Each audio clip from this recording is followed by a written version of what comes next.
In this video, I share my thoughts on this somber day, the 11th of September 2021.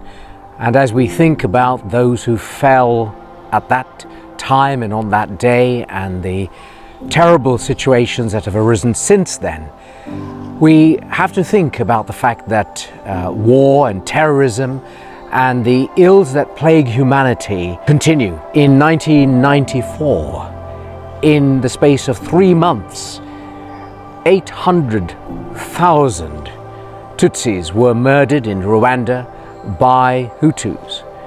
And that rage amounted to a genocide.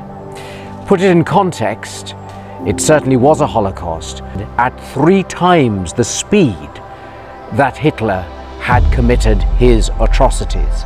It's the equivalent of more than 2 trade center attacks without stop over 100 days. It's true we live in a very evil world. Here in Britain, we are facing problems not dissimilar to the terrorism and the genocide of those times. And I'm referring to the fear that now controls our nation as a result of misinformation, disinformation, and the continuous diet of terror and doom coming as a result of disease and plague. Everybody dies. That's the reality of it.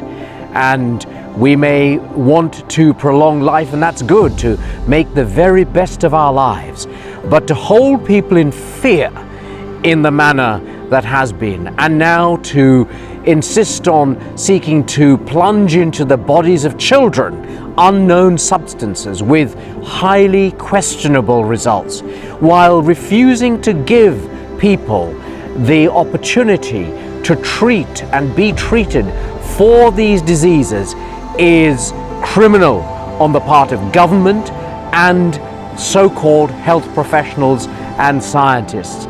The Coronavirus Act must fall. There needs to be an end to this forced control of the British population.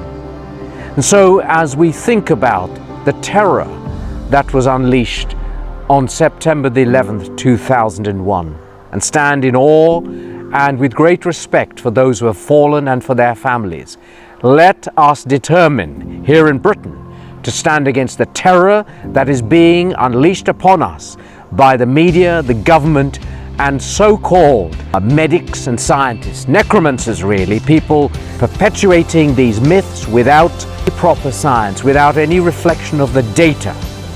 I call upon the people of this nation to stand up for freedom and for all that Britain has historically represented, the right to speak, the right to think, and so that we may be a light across the nation.